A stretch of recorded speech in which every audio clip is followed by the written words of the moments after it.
دیکھیں، اسراف کہتے ہیں اللہ کی جو باؤنڈریز ہیں ان باؤنڈریز کو آدمی کراس کرے۔ جتنے لقمے تمہیں کھانے ہیں ان لقموں سے زیادہ لقمے کھانا بھی اسراف ہے۔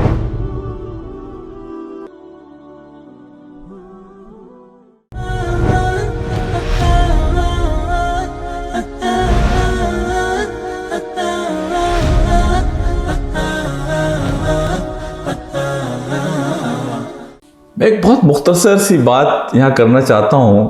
نبی پاک صلی اللہ علیہ وسلم کی ایک حدیث میں نے دیکھی جس میں آپ نے اسراف، فضول معاملات اور فضولیات، اس کی ایک تعریف ہمارے سامنے بیان کی جو کہ بہت ہی جامع تعریف ہے۔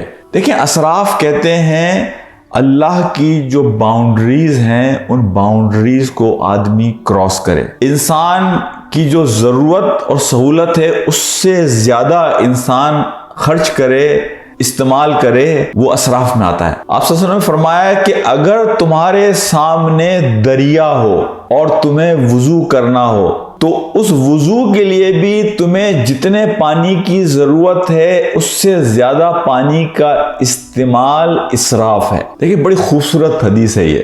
ایک چیز آپ کو وافر مقدار میں دریا کی صورت میں آپ کے پاس موجود ہے اور آپ اس کا استعمال ایک نیک کام کے لیے کر رہے ہیں، یعنی نیک کام کے استعمال میں بھی آپ کو اس بات کا خیال کرنا ہوگا کہ آپ ایک حد سے آگے نہ بڑھیں۔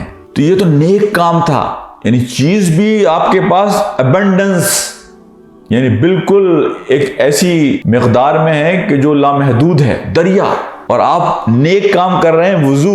لیکن آپ صلی اللہ علیہ وسلم فرما رہے ہیں کہ اس وضو کے لیے بھی پانی کو احتیاط سے استعمال کرنا۔ اگر تم نے ضرورت سے زیادہ استعمال کیا تو یہ اسراف ہوگا۔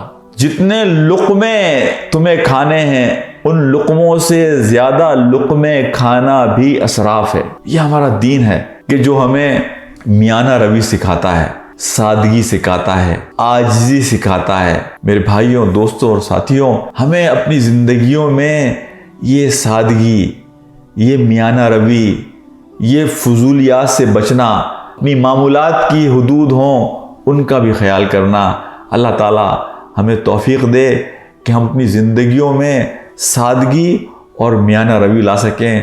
وآخر دعوانا الحمدللہ رب العالمین۔ السلام علیکم ورحمۃ اللہ وبرکاتہ۔